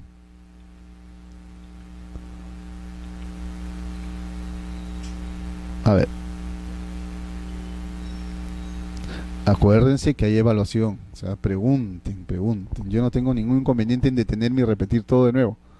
Bueno, en parte, ¿no? No todo tampoco. Bien. A ver. A ver, continuemos. Dice, inscripción cuando el informe técnico de verificación contiene observaciones. ¿Ok? ¿Qué es lo que pasa si el verificador establece que la edificación contiene observaciones? Dice, cuando el verificador responsable constata la existencia de discrepancias entre el área real del terreno, sus linderos y o medidas perimétricas con los que figuran en la partida registral del predio, así como transgresiones a la normatividad urbanística o de edificación, las hará constar en el informe técnico de verificación como observaciones. ¿Ok? La segunda parte dice, cuando el verificador ad hoc constata la existencia de transgresiones a las normas de protección del patrimonio monumental, arqueológico, natural y o de seguridad, entre otras, las hará constar como observaciones en su informe, precisando su naturaleza y efectos. Entonces, si cada uno de ellos, el verificador común, el verificador ad hoc, establece observaciones, las declarará en el informe técnico.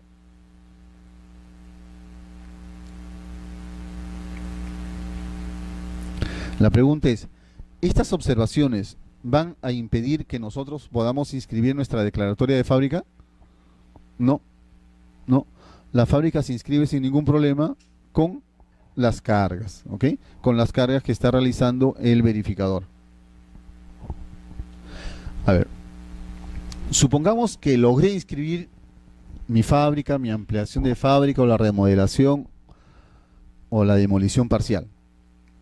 Como supuestamente, de acuerdo a la norma, solamente puedo regularizar una vez, supongamos que hice otra ampliación en el año 2010, 2011 o 2013, o actualmente quiero ir a la municipalidad y sacar mi licencia para hacer una modificación. ¿Qué es lo que me van a exigir ahí en la municipalidad primeramente? Que levante las cargas técnicas. ¿Ok?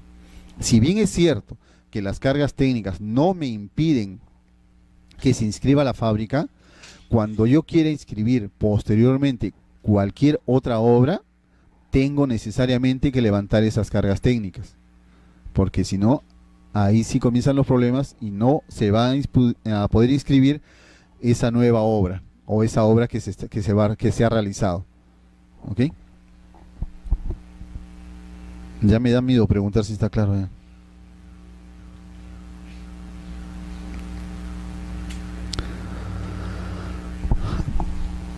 A ver, señores, ¿alguna duda antes de continuar? Ya nos falta poco.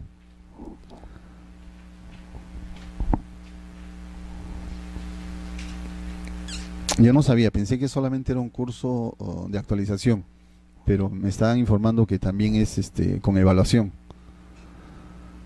Y prácticamente me han establecido que hay que formular preguntas y la evaluación las hacen ellos, no yo, ¿no? Creo que es virtual, ¿no?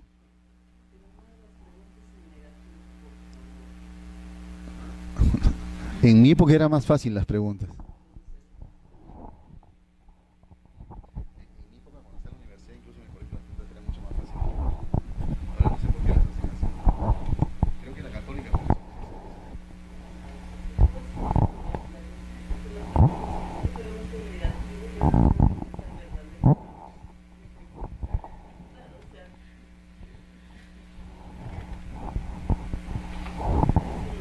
Me han mandado a mí el esquema de las preguntas. Es un dolor de cabeza por si no me practico. Bueno, tratando de recapitular, por eso Pero las fijas van a salir de acá de todo lo que estamos conversando. Bueno, a lo mejor para mí es bastante simple y sencillo. Por eso le digo, si tienen dudas, pregunten, pregunten, pregunten. Pregunten, para que no tengan problemas. Bien, en todo caso, vean, si hay alguna duda, el día lunes, vengan con la duda específica para poder sacarles la duda, poder solucionar el inconveniente o crear más transparencia. A lo mejor yo estoy haciendo demasiado rápido o demasiado técnico y no lo sé, ¿no? Porque a lo mejor para mí es el día a día, pero para ustedes no. Entonces, en ese sentido, pues sería importante que las dudas que ustedes tengan o la parte que no entiendan, la consulten. A lo mejor si no pueden ahora, pues el día lunes, ¿no? A lo mejor ya tienen un poquito más de valor después del Día de la Madre. Ya. Continuemos. Discrepancias en áreas y olinderos.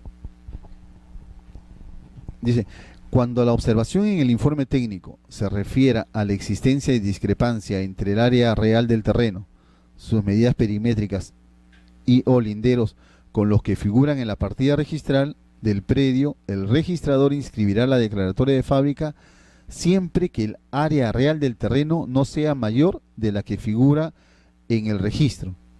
Asimismo, inscribirá como carga la discrepancia existente. A ver, vamos nuevamente al gráfico. El temor que yo tengo es que cada vez que grafico algo, más los confundo, en vez de que sea al revés.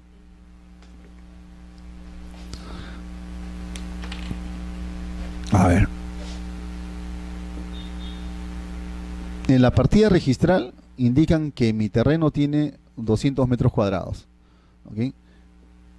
20 de largo, 10 de ancho. ¿Ok?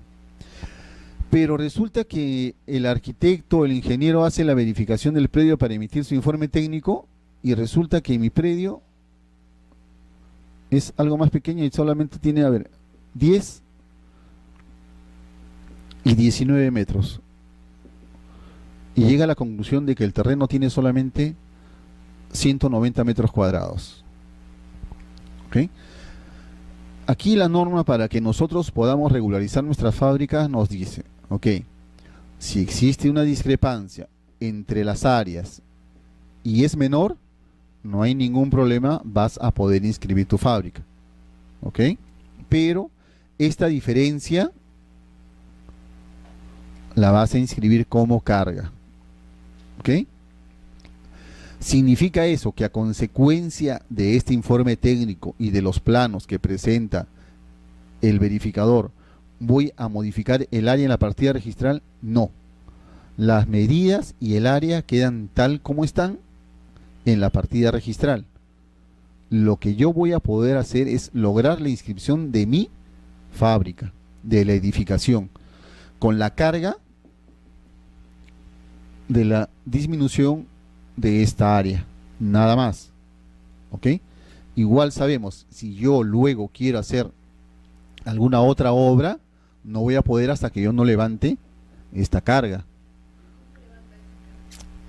Esa es la pregunta que yo quería escuchar. ¿Cómo levantamos esa carga? Bien, para esto tendríamos que hacer otro trámite de rectificación de área. El trámite más simple, vía notarial. ¿Ok? Si nos alcanza un poquito de tiempo, aunque sean 20 minutos, vemos que es bastante interesante.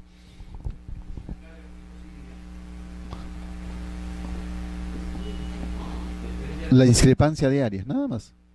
Si es diaria, la discrepancia diaria. Si es de alguna medida perimétrica, igual. Claro, simplemente es una notación. Carga, 2 puntos. Se inscribe la presenta carga porque existe discrepancia entre el área declarada y el área inscrita, o del perímetro del lindero derecho, izquierdo, del frente o fondo. ¿Ok? Aquí no va a haber ningún problema, podemos inscribir la fábrica, que es lo que nos interesa a veces. ¿Ok? Inscribir la fábrica. No va a haber ningún problema porque en realidad cuando inscribimos la fábrica, ¿qué hacemos? Indicar la distribución de ambientes. Ese es el objetivo de la fábrica, determinar cuáles son los ambientes o la edificación que existe. Pregunta.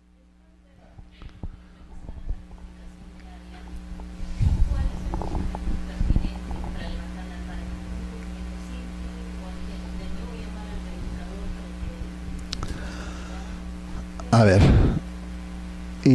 toda carga técnica se inscribe a mérito de un informe técnico, ¿ok?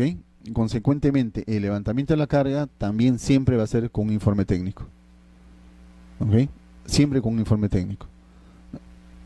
Muchas veces los verificadores también adjuntan otros documentos, pero en este caso, pues, si él lo está declarando, y es una declaración jurada de quien dispuso la carga, a lo mejor no el mismo verificador, pero sí como ente el mismo, profesional, entonces esa carga también se levanta a mérito de eso. Ojo, pero no todas las, tengan en cuenta, dependiendo del tipo de cargas. Por ejemplo, esta carga, ¿cómo la vamos a levantar? ¿Cierto?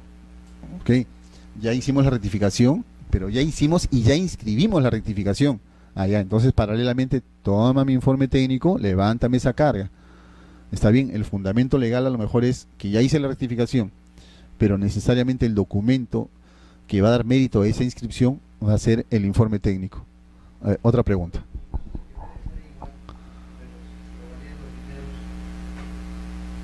Ay, no me había puesto en ese escenario. A ver, pero ¿qué sucede? Creo que esa consulta encaja dentro del siguiente acápite.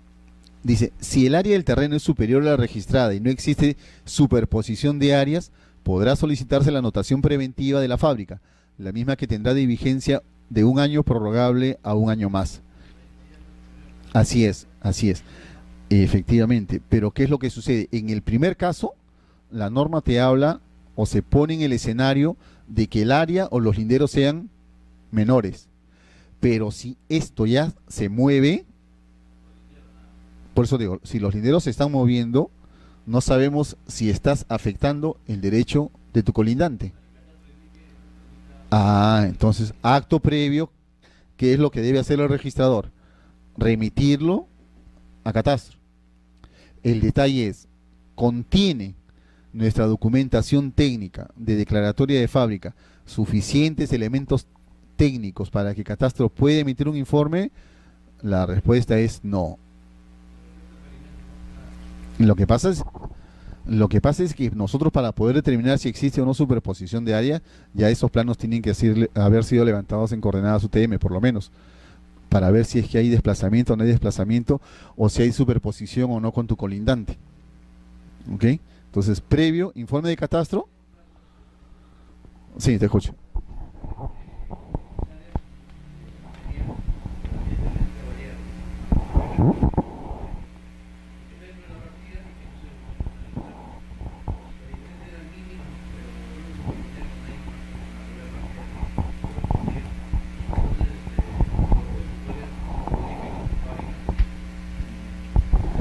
Bueno, la pregunta es si los linderos son los que se modifican o varían, ¿no? Bueno, el problema es que si hay variación, ya está afectando o puede afectar un colindante. Ahora, por eso le digo, si es menor, encajaría dentro del primer párrafo que estamos hablando, si es menor. Si es mayor, no, por eso no estamos hablando solamente, por eso, la norma se aplica no solamente para área, sino también para medidas perimétricas. ¿Ok? No, dice área nada más, ¿seguro? No, en la primera parte, estamos en la primera parte, por eso te digo, si dicen, cuando la observación y el informe técnico se refiere a la existencia de discrepancia entre el área real del terreno, sus medidas perimétricas, ¿ok? Pero siempre y cuando éstas sean menores, no va a haber ningún problema, vamos a poder inscribirla, la fábrica. Pero ¿por qué la inscribimos? Porque es menor, o sea, sabemos de antemano que no está afectando derechos de terceros. Por el contrario, si el área se mantiene, me dice usted, pero las medidas perimétricas son superiores, pues ahí necesariamente tendríamos que aplicar recién el segundo párrafo. Claro, previamente lo mandamos a la oficina de catastro para que nos determine si hay superposición o no. Si nos determina que no hay superposición, igual. ¿Inscribimos la fábrica? No. Solamente vamos a realizar una anotación preventiva. Nada más. No, respecto a la fábrica. A la fábrica. Otra pregunta.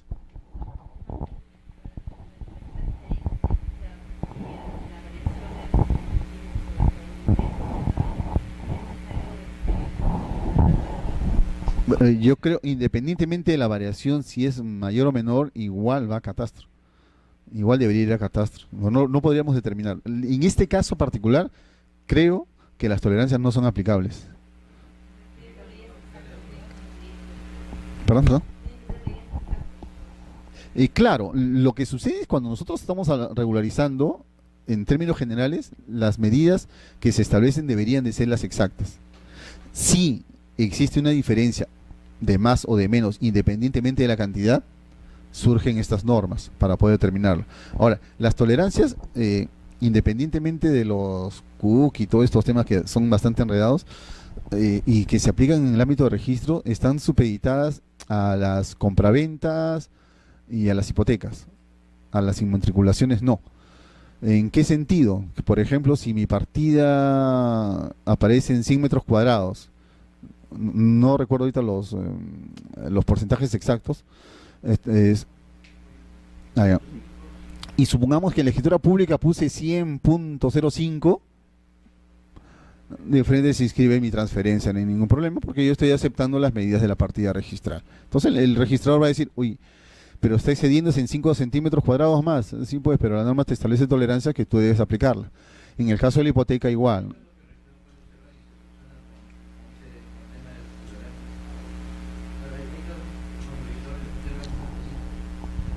Ya no deberían, ¿no? Ya no deberían, porque supuestamente es una directiva y supuestamente todos los registradores deberían de cumplir las directivas que emite su propio registro. Por eso te digo, o sea, si es una transferencia o es una hipoteca y tiene un margen que está dentro de las tolerancias preestablecidas, ningún registrador debería de observar ese extremo. ¿Ok? No, compra-venta e hipoteca. Bien, continuemos.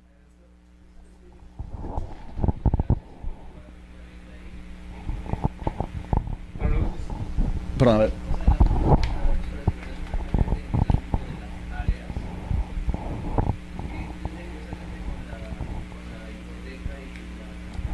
A ver, lo que pasa es de que las tolerancias registrales se establecieron para justamente que determinados compraventas o hipotecas puedan acceder al registro. ¿En qué sentido? Por eso decía, ¿no? Compro un predio que de acuerdo a la partida mide 100 metros cuadrados, ¿ok? En la escritura pública por error o qué sé yo, si se puso 100.5 metros cuadrados, ¿ok?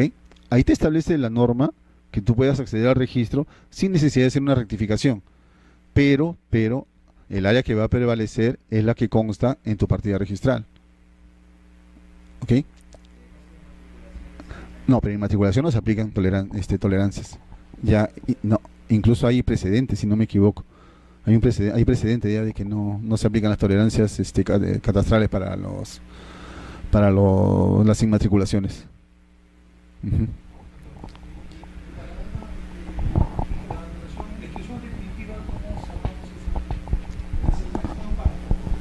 A ver. A ver, vayamos al segundo párrafo para ya no extendernos tanto antes que nos gane la hora. Dice, si el área del terreno es superior al área registrada y no existe superposición de áreas, podrá solicitarse la anotación preventiva de la fábrica, la misma que tendrá una vigencia de 1 año prorrogable por 1 año más. Bien, ahora el caso es al revés. De acuerdo a la partida registral, el predio tiene 190 metros cuadrados, ¿ok? Y puede hacer que estas medidas y colindancias, ¿ok? Pero físicamente el área es mayor. Puede hacer que las medidas a ese tiempo se tomaron mal. Pueden ser muchas las posibilidades, ¿ok?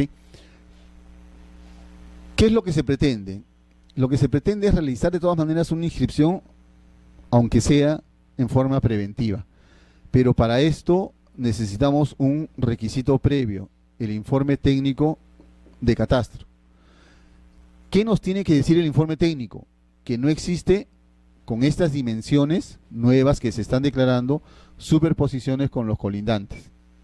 ¿Ok? Solo si y solo si no existen superposiciones, se inscribe la fábrica, pero solo como anotación preventiva, nada más. Si es una anotación preventiva, tiene carácter temporal. ¿Ok?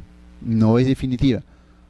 ¿Se podrá convertir en definitiva? Sí, pero para eso, ¿qué tenemos que hacer?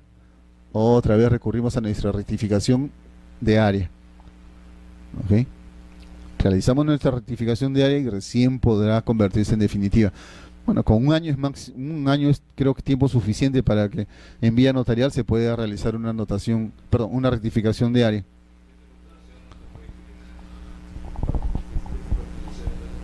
No, si existiese superposición no se inscribe, porque ya estás afectando derecho de terceros.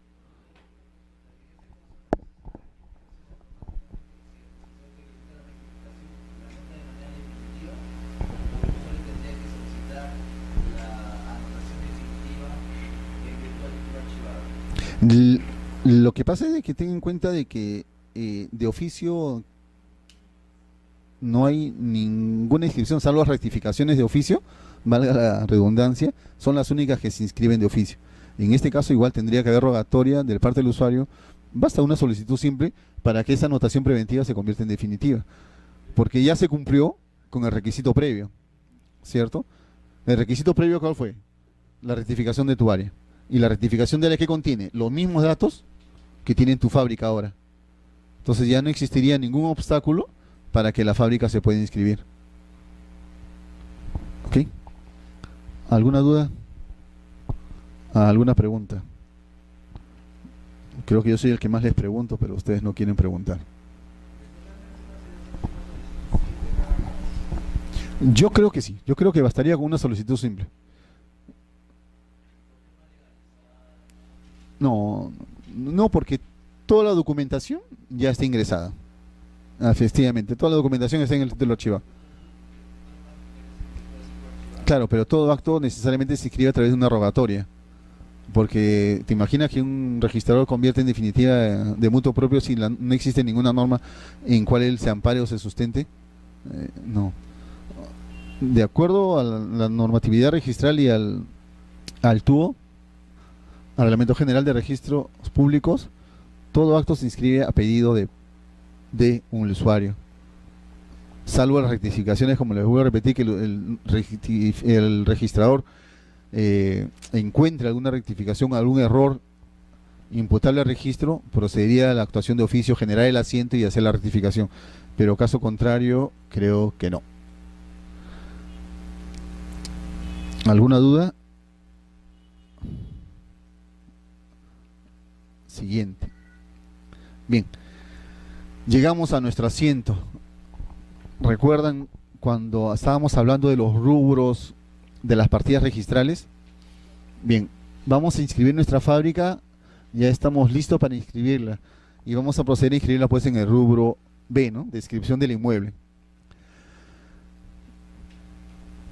¿Cuál es el contenido del asiento de inscripción?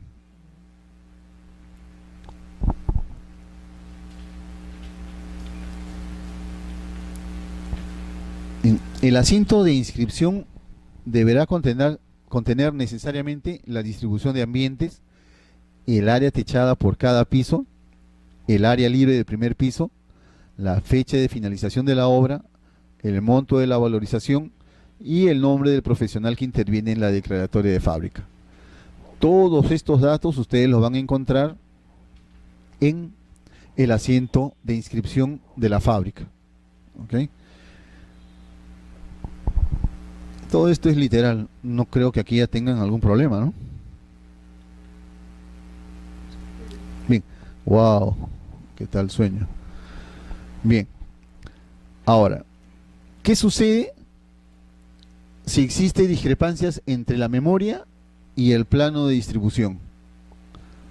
La norma faculta al registrador a que si existe una discrepancia entre el gráfico y la memoria descriptiva, prevalezca lo graficado. ¿Ok? Entonces necesariamente el registrador está obligado a cotejar ambos documentos y ante cualquier duda va a prevalecer la parte gráfica. Creo que en algún momento mencionamos, si en la memoria indica, por ejemplo, un dormitorio y no indica los closets o que ese dormitorio tiene también un baño o un walk-in closet, el registrador está en la obligación de consignar esas omisiones también. Pregunta.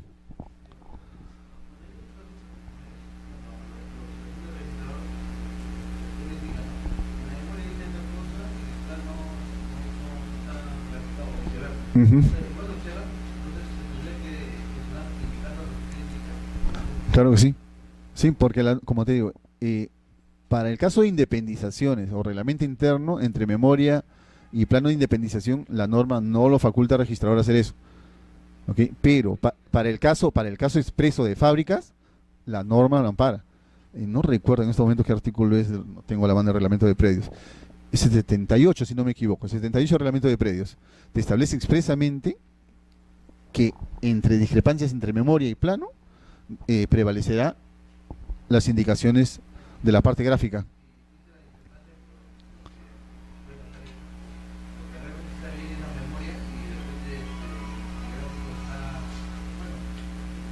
Lo que pasa es que si no, vean, puede suceder, claro que sí, que se olvidaron de dibujar, por ejemplo, pusieron solamente sala y no consignaron sala comedor. Claro, eso pasa. Por eso justamente en algunas ocasiones, no en todas, los registradores observan para que, porque lo ideal que es que toda la documentación contenga información uniforme. Eso es lo ideal, ¿cierto? Pero supuestamente, como las normas de registro lo que persiguen es la accesibilidad al registro y facilitar la inscripción, es que se hacen estas concesiones, ¿ok? Pero por eso le digo, pero cuando ustedes compran algo, ¿qué hacen? Verifican archivado, verifican escritura pública, verifican todo, ¿cierto? Para ver que todo eso sea uniforme y a futuro no tengan ningún tipo de problema.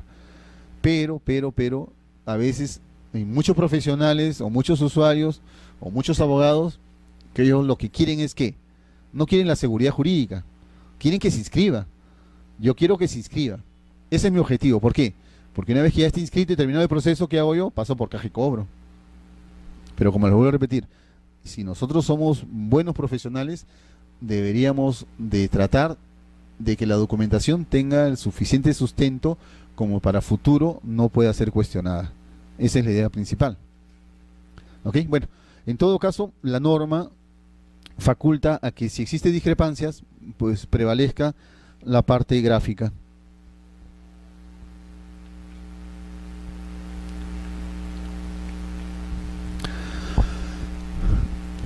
A ver, como para terminar, ¿qué pasa si los informes técnicos aún no han sido emitidos? ¿Eso va a obstaculizar que se inscriba mi declaratoria de fábrica? No, como ya lo habíamos hablado anteriormente, no. Yo podría presentar únicamente o acreditar que está en trámite con los cargos de las solicitudes presentadas a INDECI o con el Cuerpo General de Bomberos, ¿cierto?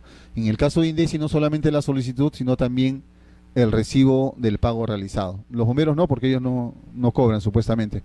No es una entidad con fines de lucro o lucrativa. Entonces, ¿esto va a obstaculizar la inscripción de la fábrica? Tampoco.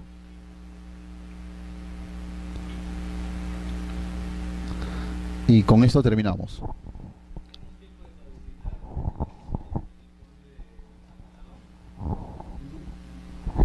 El informe técnico no tiene caducidad porque en el momento que lo tramito puede demorar un mes, 2 meses, 3 meses, a lo mejor a veces hasta un año como sucede. Igual se va a inscribir para efecto de levantar esa carga y se anoten esos informes positivos. Efectivamente. El detalle es que la carga no se va a levantar mientras no se emitan los informes técnicos. Pero ojo, que los informes técnicos no solamente pueden ser positivos, también pueden conllevar observaciones. Y a veces de 2, 3, hasta 4 o 5 hojas. Y que son un poco más escandalosos. Claro, a veces cuando se trata, por ejemplo, de campos feriales, ¿cierto? Que tienen observaciones o que pueden ser cuestionados por el verificador ad hoc. O en caso de colegios, igual. Entonces, pueden emitir su informe el verificador ad hoc con cargas. En algunos casos es positivo y bueno, se levanta la carga inscrita a mérito de esas solicitudes, pero en otros casos va a implicar que ese informe técnico tienen realmente cargas técnicas que tienen que ser inscritas. ¿Mm? Y eso, para subsanar eso, primero ya tienes que levantar las observaciones técnicas que te ha hecho el verificador ad hoc. Si no, no vas a poder levantarlas. ¿Mm?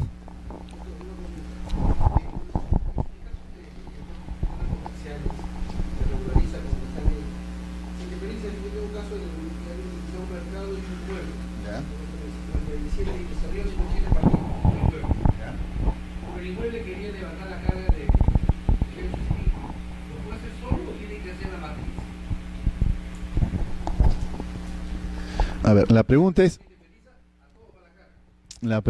¿qué sucede cuando una partida matriz inscribe una carga técnica y esta carga técnica se traslada a cada uno de los predios independizados? La pregunta es si solamente se puede levantar en la partida individual o es requisito previo la inscripción de levantamiento en la partida matriz. No, porque esa partida independizada ya tiene un propietario y como su nombre mismo lo indica, está independizada y tiene existencia propia. No es necesario levantar la carga en la partida matriz, pero el sustento necesariamente tiene que estar relacionado con el levantamiento de esa carga de cómo nació. ¿Ok? Entonces, ¿es necesario que yo vaya a la partida matriz y primero levante ahí para después levantar en mi partida independizada? No, claro que no. Puedo levantarlo directamente en mi partida independizada, pero el fundamento siempre va a estar relacionado con esa partida matriz. Otra pregunta. Claro que sí. Claro, tengan en cuenta que podemos independizar incluso con hipotecas y con embargos, porque de la partida matriz se traslada a todas las independizadas. Entonces no va a sufrir ningún tipo de perjuicio del acreedor hipotecario o la persona a favor de quien se ha inscrito un embargo. Entonces con mayor razón incluso una carga técnica. ¿Otra pregunta? Antes de despegar. El día lunes vamos a continuar con este tema que nos vamos a quedar la intervención de la sociedad conyugal. Yo quería hacer el día lunes ya un poco de casuística y dejar el levantamiento de cargas para el final, pero no sé, depende de ustedes. Mejor hacemos la parte teórica de una vez el día lunes del levantamiento de cargas, algunos precedentes, y el día miércoles nos dedicamos a ver solamente a temas casuística nada más. ¿Les parece? Bien, gracias por la atención. Buenas noches.